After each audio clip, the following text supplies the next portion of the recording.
지난 시간에 이어서 또 마태복음 10장 같은 말씀을 좀 보고 있는데요. 저는 면접을 많이 받습니다. 회사의 면접을 보기도 했지만 주로 이제 대부분 교회 면접을 받죠. 어떤 교회는요, 주로 이제 대형 교회가 그래요.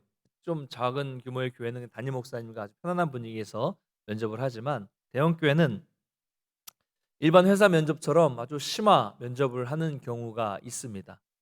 한 번은요, 면접을 갔는데 가운데 담임 목사님이 앉아 계시고 옆쪽으로 선임 목사님들이 쫙 이렇게 저를 한 명을 둘러싸고 딱 있는데 정말 떨리더라고요. 목사님은 인자한 모습으로 말씀을 하시는데 옆에 있는 이 그 선임 목사님들은 왜 이렇게 째려보시는지, 제가 뭐 잘못한 것 때문에 이렇게 째려보면서 막 아주 날카롭게 질문을 하더라고요. 그런 면접은요, 그냥 분위기만으로 압도당합니다. 저는 인제 그런 면접에 약해요. 마음이 들어갈 때면서부터 막 가슴이 콩닥콩닥 뛰면서 떨려서 막 머리가 하얗게 되고 뭐 얘기할 게 생각이 나지를 않습니다. 그래서 어떻게 통과했는지 지금 생각만 해도 은혜인 것 같고요. 다시 하라고 하면 못할 것 같습니다. 못할 것 같아요. 아마 세상의 기업에서 하는, 특별히 대기업에서 하는 그런 면접은 더 대단하겠죠.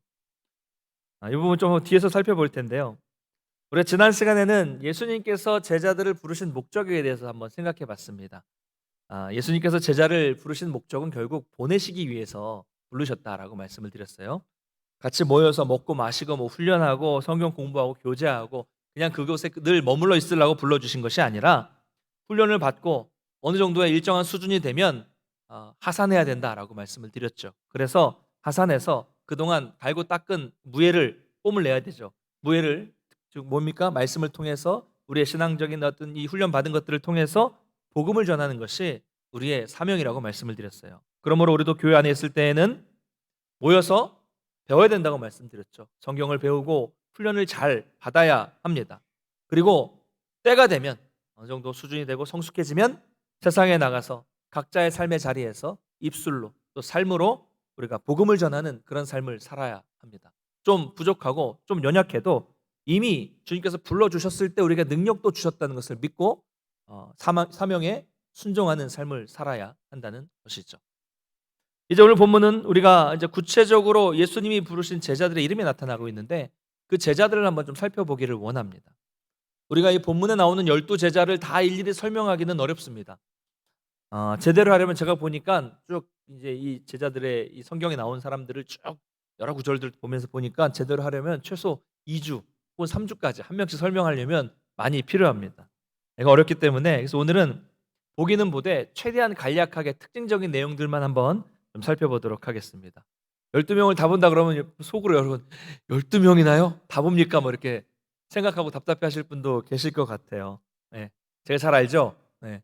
여러분 마음을 잘 아는 이유는 저도 그 자리에 앉아 있을 때는 늘 그렇게 생각을 했기 때문에 그렇습니다. 그러나 여러분 아시는 것처럼 저는 끝날 시간이 되면 딱 끝납니다. 그렇죠?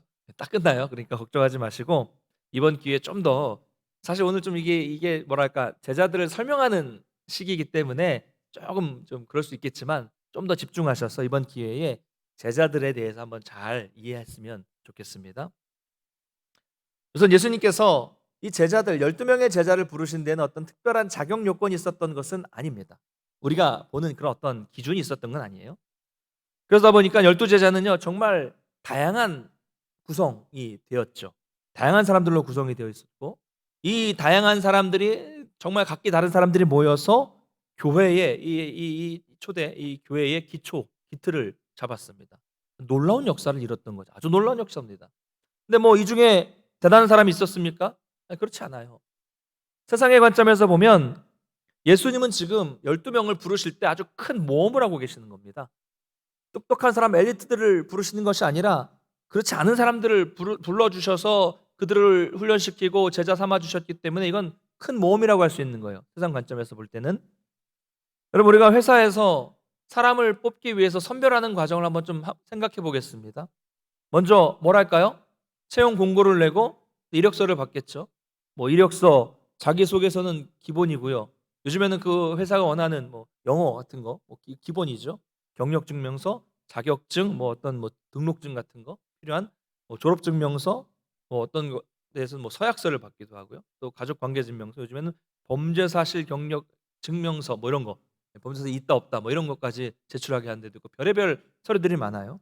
회사마다 다르겠지만 엄청난 서류들이 있습니다. 그러면 그 서류를 받은 다음에는 어떤 기준으로 뽑습니까? 저도 부목사 때 큰 교회에서 행정을 하면서 또 요즘에도 우리 부목사님들 서류를 이력서를 받으면 뭐랍니까?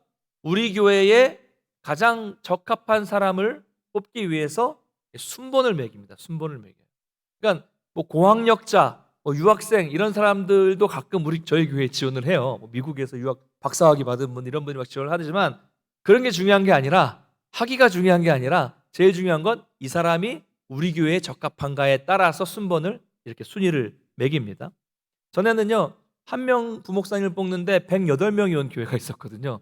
그 교회에서 제가 그 행정하면서 108명의 이 사람들을 목사님들을 이게 한 10명 정도를 추리는데도 시간만 해도 엄청나게 많이 걸립니다. 어쨌든 자 12명을 뽑는다면 순서를 매기겠죠. 그래서 12명까지는 한 20명까지는 매기지 않겠습니까? 예를 들면 그러면 1번부터 한 20번까지 이렇게 순번을 쫙 매기게 될 겁니다. 그러면 그 순서를 어떤 순서대로 매길까요? 어떤 순서요? 잘생긴 순서요? 물론 이미지를 보는 사람들도 있습니다. 이미지를 보기도 해요. 아쉽게도 그러나 사진만으로 이력서에 붙은 사진만으로는 판별이 어렵습니다. 우리 성도님들도 요람에 있는 그런 젊으실 때의 사진과 또 실제 모습을 보고 제가 구별하는데 한참이 걸렸던 것처럼 이 사진은 실물과 다르죠. 네. 당연히 외모 순서로 뽑는 건 아니고요. 아까 말씀드렸다시피 회사에 가장 적합한 이력을 가지고 있는가, 회사에 이 적합한 경력을 가지고 있는가, 어떤 능력을 이 사람이 가지고 있는가 이런 순서대로 정리를 쭉 할 겁니다. 자 그렇다면 이 성경에 나오는 12제자는 오늘날 회사에서 서류 면접을 한다면 과연 어디쯤 위치하게 되겠습니까? 어떤 책에서 본 이야기입니다. 한 회사가 아주 유능한 신입사원을 뽑기 위해서 예수님의 12제자를 대상으로 인물을 분석했습니다. 12제자의 학력과 경력과 적성과 성품을 다 종합해서 컴퓨터로 분석을 했는데 이런 결과가 나왔다라는 내용입니다. 책 내용이에요. 야고보와 요한은 자신의 출세만을 위해 사는 매우 이기적인 사람입니다. 그들의 어머니는 어머니의 치맛바람으로 예수님께 청탁을 했기 때문에 채용을 해서는 안 됩니다. 도마는 매사에 너무 의심이 많고 부정적인 성격을 가진 사람이라 우리 회사에는 적합하지 않습니다. 베드로는 성격이 너무 급해서 이를 그르치고 실수할 가능성이 높습니다. 안드레는 형과는 반대로 너무 내성적인 성격을 가졌기 때문에 이를 추진하는 추진력이 부족합니다. 야고보는 분노가 잦은 사람이라 채용하기에는 좀 위험한 존재입니다. 세리 출신 마태는 자신의 이익을 위해서라면 어떤 일이든 할 이기적인 사람입니다. 가장 이상적인 사람은 가롯 유다입니다. 그는 학식과 경험을 겸비한 인물이며 계산에 밝고 실업가의 감각과 사교성을 두루 지니고 있습니다. 라는 결론입니다. 그럼 어떻습니까? 이렇게 보면 아무리 생각해도 성경에 나오는 이 12제자들은 1번부터 12번까지의 순위에 들어갈 수 있는 그렇게 해당되는 사람은 아니었다는 것을 우리가 알 수 있습니다. 그러니까 이런 능력적으로 볼 때는 세상적인 능력으로 떨어지는 사람들을 선택하셨으니 인간적으로 볼 때는 예수님의 선택은 큰 모험이었다라고 말씀을 드릴 수 있는 것이죠. 자, 그런데 이 분석이 어때요, 여러분?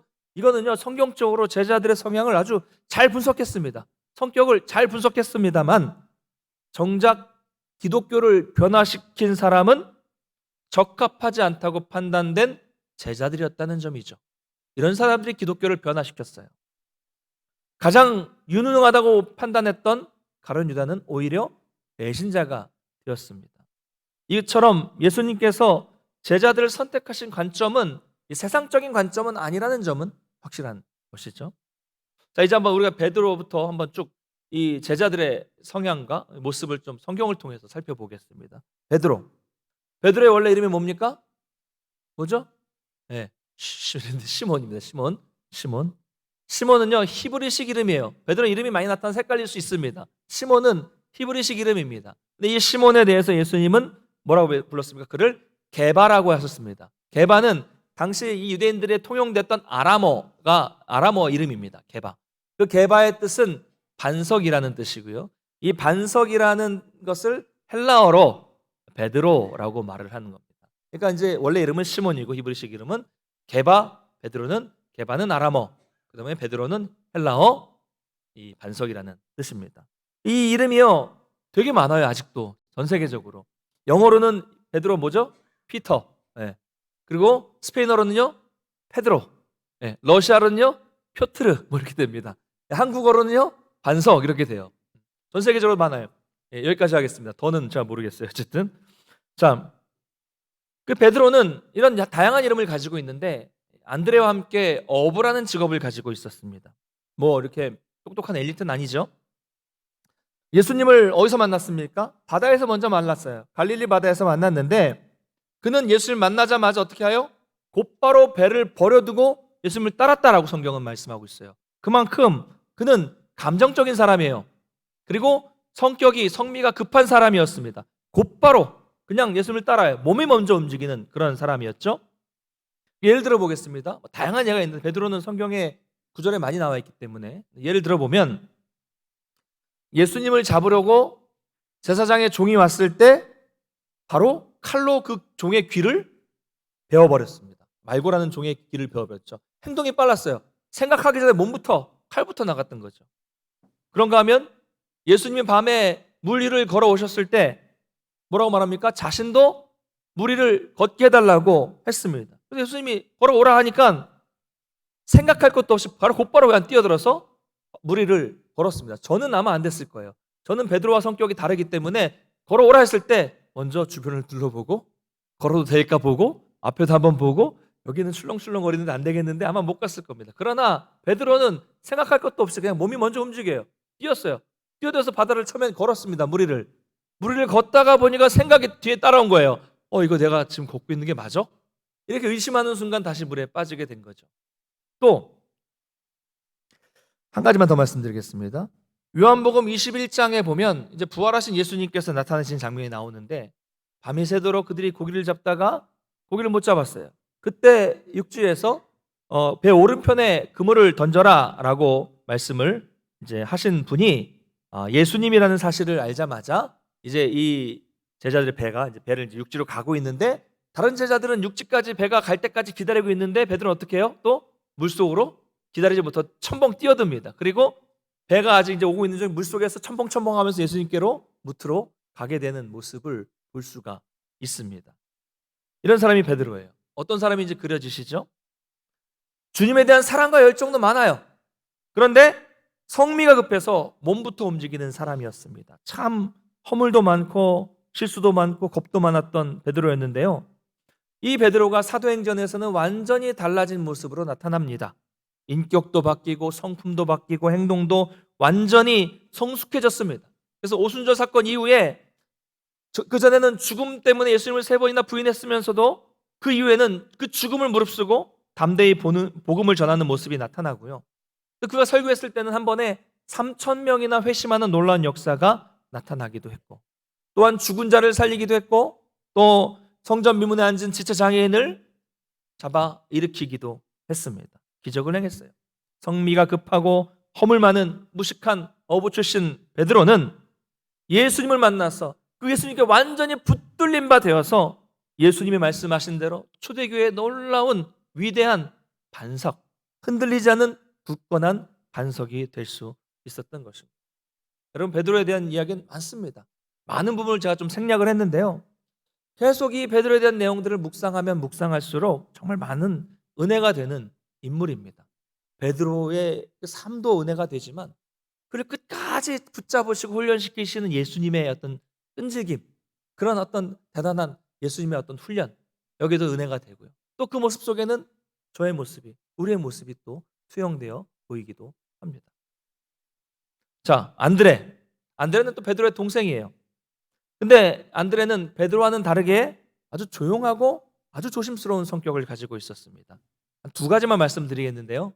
요한복음에 보면 안드레는 자기 형 베드로를 예수님께로 연결시켜주는 역할, 다시 말하자면 예수님께 전도한 사람이 바로 형 베드로를 전도한 사람이 안드레였습니다. 또 한 가지 중요한 사건은요, 오병이어 사건 때였었는데 수많은 청중, 남자만 5,000명, 그렇죠? 그 여성과 아이들까지만 엄청나게 많은 그런 이 청중들 사이에서 보리떡 5개와 물고기 2마리라는 이 보잘것없는 음식을 가지고 있었던 이 아이를 예수님께로 인도한 역할, 안내한 역할, 다리를 놓아준 역할을 바로 안드레가 했습니다. 그 5천 명이 넘는 수많은 사람들이 있는데 이 보리떡 5개와 물고기 2마리가 이게 얼마나 이 도움이 되겠습니까? 그러나 어떻게 될지 모르겠지만 그냥 그 아이를 데리고 예수님께 소개를 한 거예요. 그래서 예수님이 어떤 일을 하실지는 정확히 몰랐지만 이 놀라운 기적이 일어날 수 있도록 다리를 놓은 역할을 한 사람이 안드레였다는 것입니다. 이처럼 안드레는 특별하게 드러난 역할을 하지는 않았지만 예수님께로 사람들을 안내해 주는 역할, 다리 역할을 했다는 거예요. 여러분, 교회에도요, 베드로처럼 열정적으로 앞에서 나서서 일하시는 분들이 분명히 필요합니다. 그러나 안드레처럼 말없이 조용히 사람들을 주님께로, 이 교회로 연결해 주는 사람도 필요합니다. 각자가 자기 성품에 맞게 섬기고 봉사하는 것이죠. 그러므로 우리도 꼭 나는 특별한 능력이 없다, 나는 베드로처럼 그런 힘이 없다라고 말하시는 분들도 좌절할 필요가 없어요. 그저 안드레처럼 조용히 자기 자리에서 작은 일에 충성함으로써 맡겨진 역할을 충분히 감당할 수 있다는 것을 여러분 기억하시기를 바랍니다. 자, 베드로 안드레 형제. 이어서 다음은 이제 세베대의 아들들입니다. 좀 분량이 많은 사람들부터 먼저 말씀을 드립니다. 야고보와 사도 요한. 사도 요한이라고 말씀드리는 이유는 세례 요한과 구분하기 위해서입니다. 형제지간이고요. 예수님과는 이제 사촌지간으로 알려져 있습니다. 이 형제 역시 어부였습니다. 이들의 어머니는 성경에 나오는 치맛바람의 원조로 유명하죠. 우리가 넌센스 퀴즈로 성경에 나오는 치맛바람의 누굽니까? 그러면 이제 세베대의 아내, 이 두 아들들의 어머니로 이렇게 나오죠. 예수님의 사역을 제대로 이해하지 못하고 자기 아들들을 높은 자리에 앉혀달라고 청탁을 했던 인물이었습니다. 예수님은요, 이 야고보와 요한에게 보아너게라는 별명을 붙여주셨는데 그 뜻은 우레의 아들이라는 뜻입니다. 그만큼 성격이 급했고 화도 잘 내는 불같은 성격의 소유자들이었습니다. 이 야고보의 예를 들면 한 번은요, 사마리아 사람들이 예수님이 복음을 전해도 복음을 받아들이지 않았어요. 그러니까 화를 냅니다. 불같이 화를 내면서 주여, 우리가 불을 명하여 하늘로부터 내려서 저들을 멸하라고 할까요? 막 이렇게 화를 냈던 그런 사람이 바로 야고보였습니다. 이런 불같은 성격을 가졌던 야고보도 예수님을 만나고 성숙해졌어요. 사도행전 12장을 보면 헤롯 왕에 의해 칼에 맞아 순교함으로써 12사도 중에서 처음으로 순교했다는 기록이 성경에 나타나 있습니다. 여러분, 어쨌든 이처럼 예수님을 만나면 삐뚤어진 성품과 삐뚤어진 인격도 변화되게 되어 있습니다. 여러분, 우리도 예수를 만났다면 우리도 이런 변화가 반드시 나타나야만 하는 것이죠. 자, 근데 예수님의 제자 중에는요, 이 야고보라는 이름이 또 있습니다. 알페오의 아들 야고보인데요, 이 야고보는 작은 야고보라고 불렸습니다. 세베대의 아들 야고보는 큰 야고보. 네, 이 알페오의 아들 작은 야고보는 이름만 기록되어 있습니다. 그러나 드러나지는 않아도 배신했다는 건 나타나지 않으니까요, 끝까지 묵묵히 충성한 사도였다는 것을 알 수 있고요. 다음은 이제 세베대의 아들 요한입니다. 야고보와 요한. 특별히 이 요한은요, 가장 성경에서 놀랍게 변화된 제자입니다. 이 요한은 요한복음과 요한 1서, 2서, 3서 이 요한 서신을 썼고요, 그리고 요한 계시록을 기록한 사도입니다. 그런데 요한도요, 우레의 아들이라고 불릴 정도로 성격이 불같았고, 특별히 이 요한은 다른 사람을 잘 받아들이지 못했던 속 좁은 사람, 우리가 뭐라 그러죠? 속 좁은 사람 뭐라 그러죠? 밴댕이, 소갈딱지 같은 그런 성품을 가진 사람이 요한이었습니다. 여러분, 요한복음을 보시면 꼭 자기가 스스로 요한복음에서 주님이 사랑하시는 제자, 누굴 말하는 거예요? 자기를 말하는 거예요. 얼마나 민망해요. 그렇죠? 자기가 자기 글 쓰면서 나는 주님이 가장 사랑하는 제자다라고 자기가 이렇게 쓸 정도로 그런 자기애가 강하고, 또 다른 말로 말하자면 질투가 강했다는 거예요. 그래서 속 좁은 사람이었고요. 다른 사람이 귀신을 쫓아내면 그냥 저 사람도 능력이 있구나라고 인정해주면 되는데 질투했어요. 질투했습니다. 성격이 그려지실 거라 생각됩니다. 어쨌든 화를 내고 속 좁고 질투가 많았던 그런 요한이었지만 예수님을 만난 다음에 사랑의 사도로 완전히 뒤바뀌었습니다. 여러분, 요한서신을 보면요, 사랑하는 자들아 우리가 서로 사랑하자, 사랑하는 자들아 사랑하는 자들아, 이런 계속 표현들이 나와 있고요. 사랑, 용서, 생명, 이런 아주 부드러운 표현들을 많이 사용하고 있습니다. 그러니까 이 글만 보면 아주 온화한 사람인 것 같지만 원래 요한은 불같은 성격의 소유자였다는 거죠. 그는 제자 중에서 가장 오래 살아남았는데요.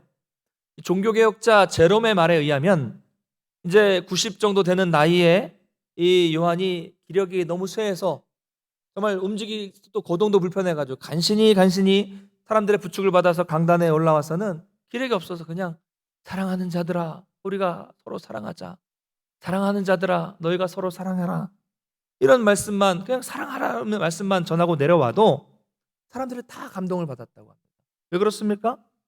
요한이 어떤 사람이었는지를 아니까요. 성질 급하고 편협하고 속 좁고 질투가 많았던 요한이 예수님으로 인해서 변화되어서 기독교의 산 증인이 되어서 사랑의 사도로 되어 자기들 앞에 서 있으니까 감동을 받을 수밖에 없었던 것입니다. 놀라운 변화입니다. 여러분, 예수님께 붙들리면 가능합니다. 할렐루야.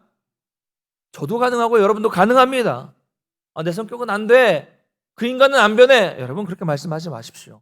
당장은 아니지만 5년이 됐든 10년이 됐든 15년이 됐든 20년이 됐든 우리가 예수님 안에 있으면 그분의 능력으로 인해서 우리의 인격과 우리의 성품과 우리의 성질과 우리의 언어 생활과 모든 것들은 반드시 변화될 수 있다는 것을 믿으시기 바랍니다.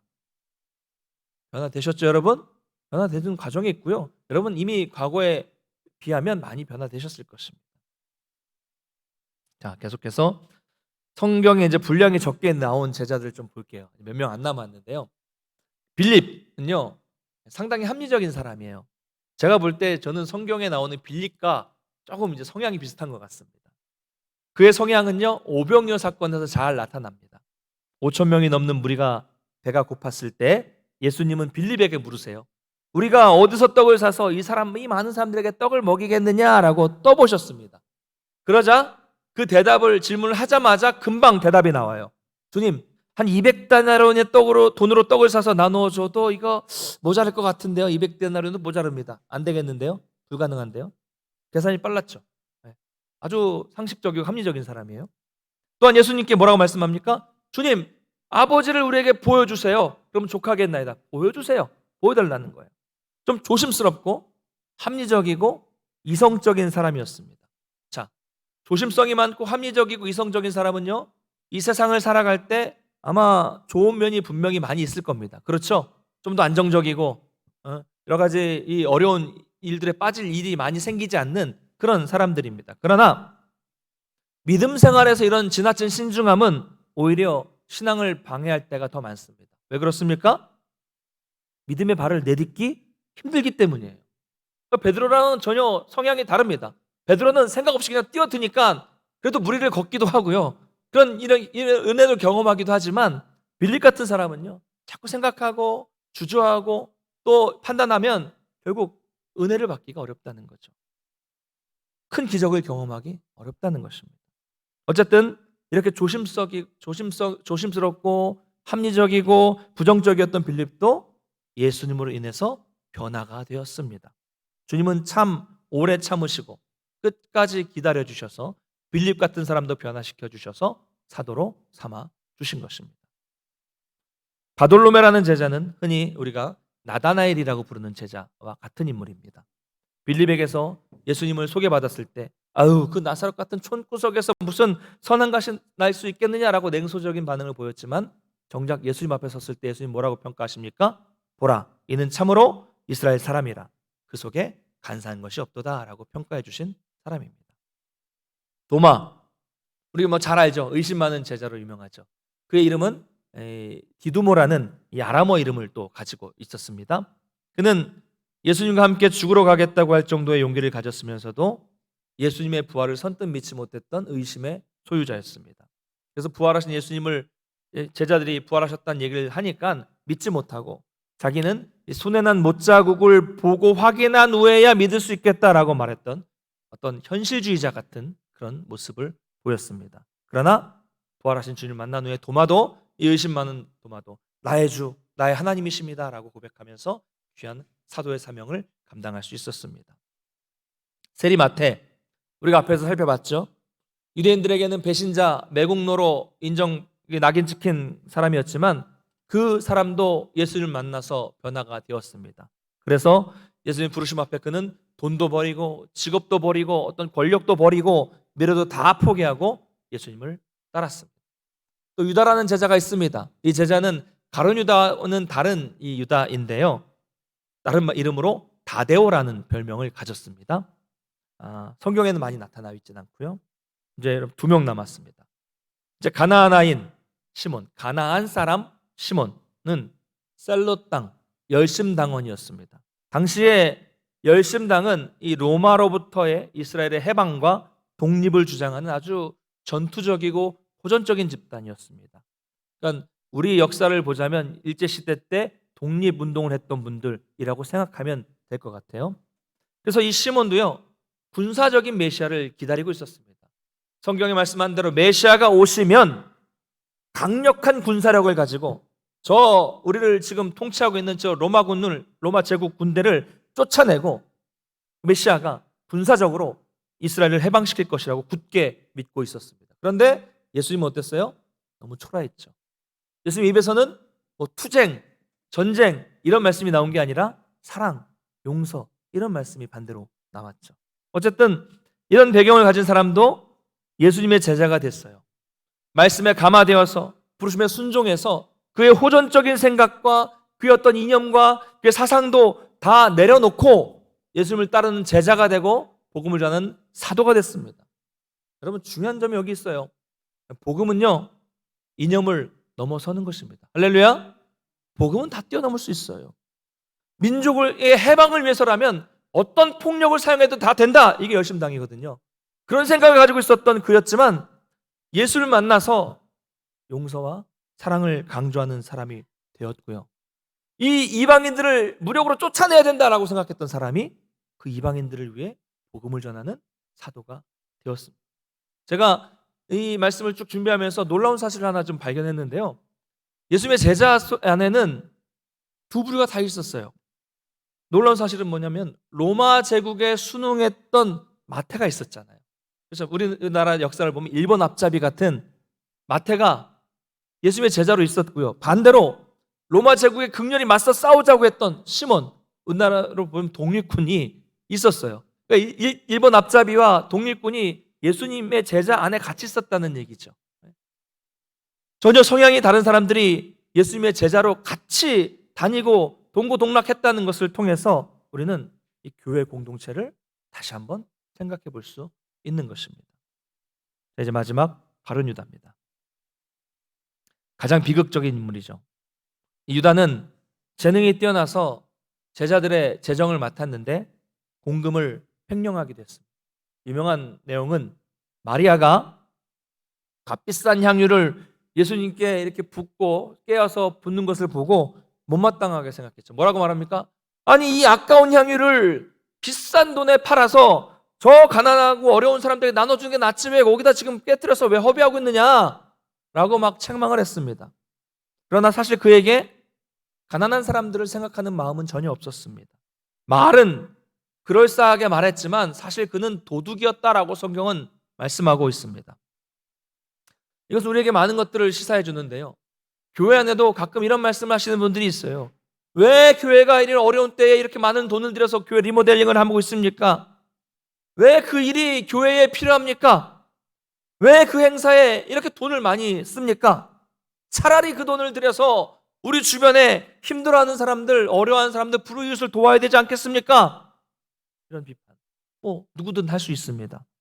이런 말을 들으면 고개를 끄덕일 수도 있어요. 일리가 있으니까요. 야, 저 사람은 정말 의로운 사람이구나. 이렇게 생각할 수 있죠.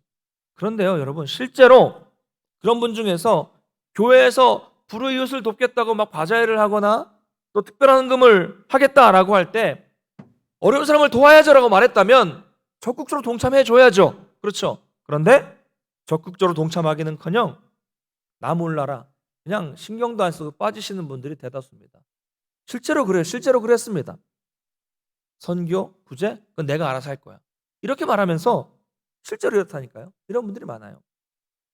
그러니까 그냥 교회가 하는 일이 못마땅해서 비판을 하는 것이지 진짜로 그 마음속에 그 어려운 사람들을 생각하는 마음이 있는 것은 아니라는 거죠. 물론 교회가 아무렇게나 돈을 쓰고 막 낭비해서는 안 되겠지만, 그러나 교회는 때로는 이 귀중한 향유 옥합을 부어서 예수님의 장례를 준비하는 것처럼 거룩한 일에, 영혼을 구하는 일에, 하나님의 일을 하는데 많은 물질을 써야 할 때도 있다는 것이죠.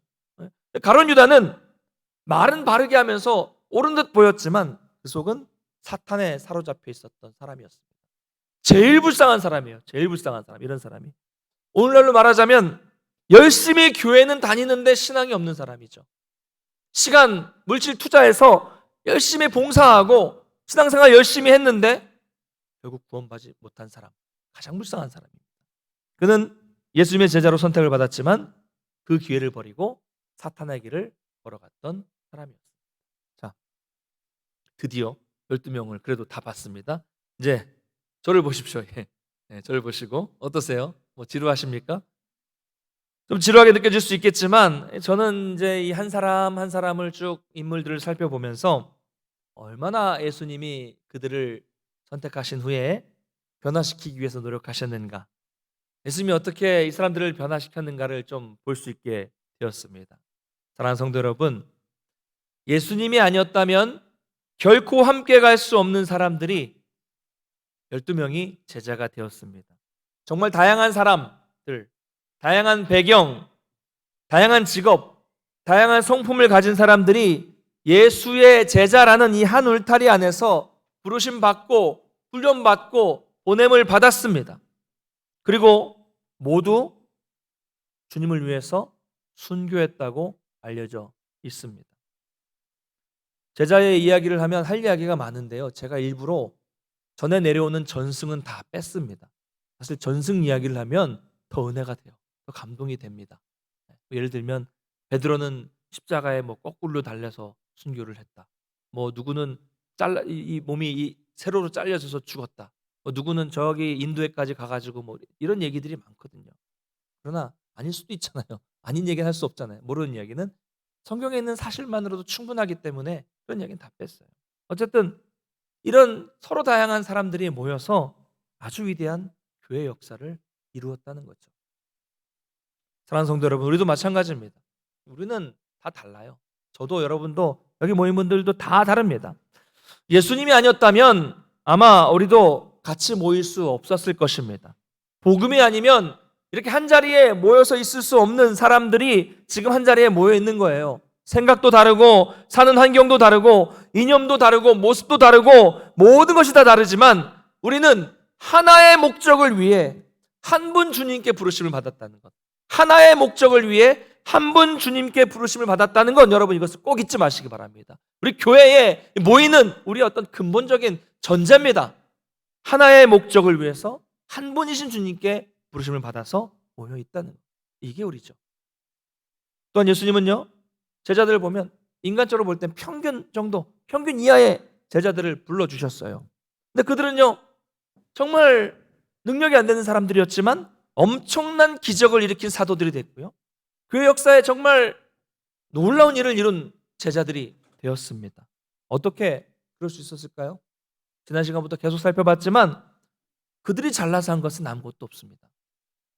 단 하나 뭐가 있었냐면 예수님이 불러주셔서 예수님이 완전히 그 사람들을 붙잡아 주시니까, 예수님에 의해 붙들림 바 되니까 예수님이 붙잡아 주시고 예수님이 은혜 주시고 예수님이 훈련시켜 주니까 사람이 바뀌고 성품이 바뀌고 성향이 바뀌고 인격이 바뀌고 사상이 바뀌고 이념이 바뀌고 용기가 생기고 죽음도 무릅쓰게 된 것입니다. 여러분, 우리도 가능합니다. 저도 여러분도 됩니다. 할렐루야. 여러분, 안 된다고 하지 마십시오. 주님의 손에 붙들리면 됩니다. 됩니다. 할렐루야. 돼요.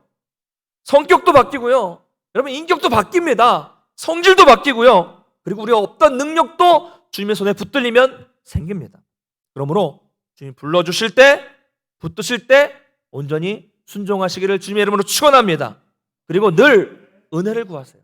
힘을 달라고, 은혜를 달라고, 인도해 달라고 은혜를 구하셔서 더욱 성숙하고 변화된 모습으로 승리하는 삶을 살아가시는 우리 모든 성도들 되시기를 주님의 이름으로 간절히 축원합니다. 우리 자리에서 일어나서 함께 찬양하고 기도하겠습니다.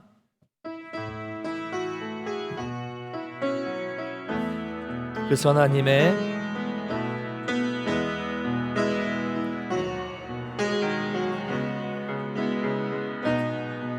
그 놀라운 평화를 누리며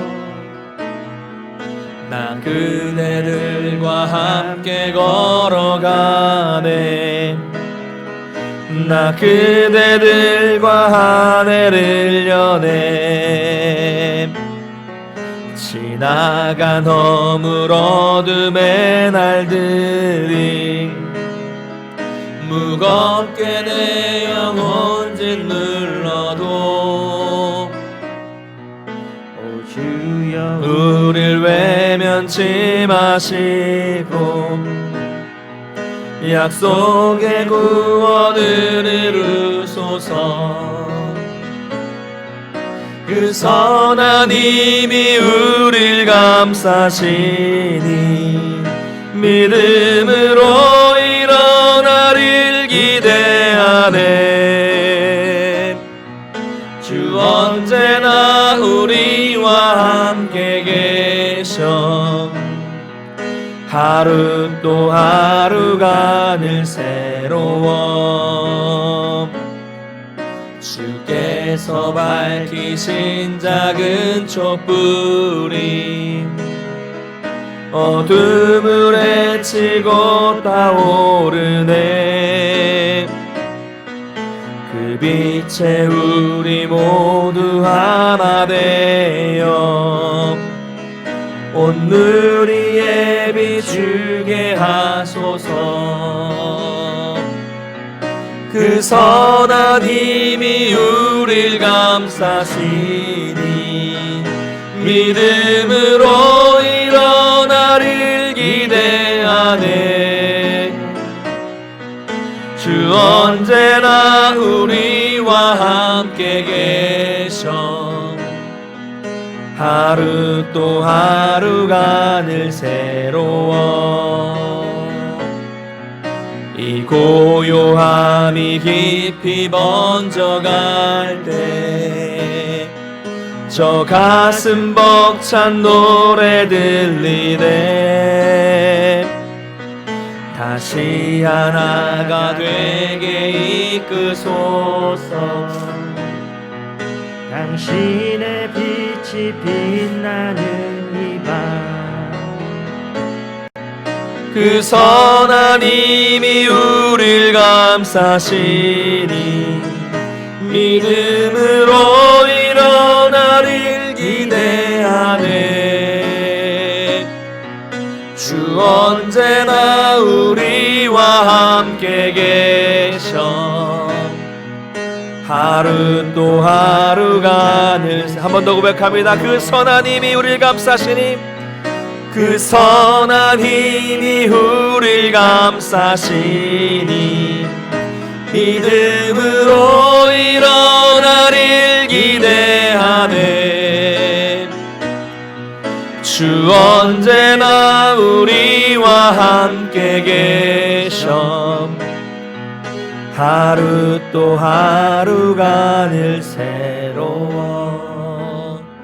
사랑하는 성도 여러분, 우리가 말씀을 생각하면서 함께 기도하기를 원합니다. 우리가 주님이 붙드시면, 주님 붙잡아 주시기만 한다면 정말 이 연약한 성품도 성격도 성질도 이런 성향도 이념까지도 다 변화될 수 있다는 믿음을 가지고 이 시간 기도하며 나가길 원합니다. 주님의 부르심과 붙드심에 온전히 순종할 수 있도록 도와주셔서 내 인생이 주님의 손안에 붙들림 바 되어서 내 성격과 성품과 모든 것들이 바뀌는 그런 변화, 놀라운 능력을 힘입어서 살아갈 수 있도록 인도해달라고 기도하겠습니다. 그래서 매일 승리하는 삶을 살 수 있도록 도와달라고 기도하시겠고요. 또 각각 다양한 사람들이 모여있는 우리 교회를 생각하시면서 우리 교회도 앞으로 더욱더 귀한 사명 감당하는 교회, 그런 성도들 될 수 있도록 인도해달라고 오늘 말씀을 기억하면서 다 같이 우리 한 마음으로 기도하며 나가겠습니다. 같이 기도합니다. 사랑의 하나님 아버지는 정말로 감사를 드립니다. 오늘 12 제자를 불러주신 이 이 말씀을 다시 한번 하나하나 짚어가면서 하나님께서 얼마나 이 제자들을 사랑하셨는가, 하나님께서 얼마나 이들을 사용하시기 위해서 정말 열심히 정말 이들을 훈련시키시고 이들을 붙잡아 주셨는가를 깨달을 수 있도록 인도하시니 감사를 드립니다. 우리도 부족합니다. 연약합니다.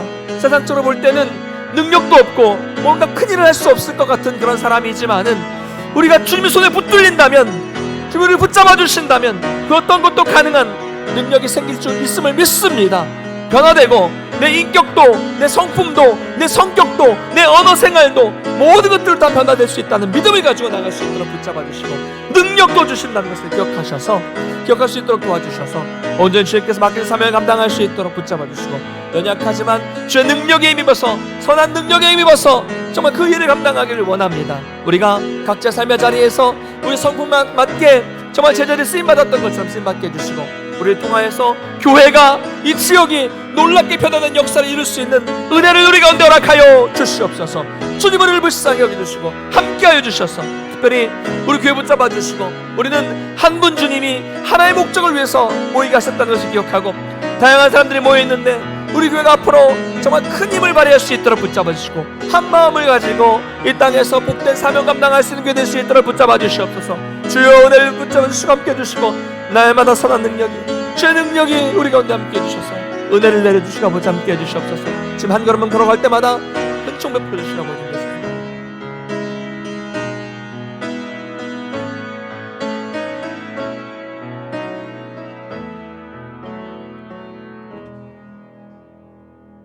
참 좋으신 하나님 아버지 은혜와 사랑에 정말로 감사를 드립니다.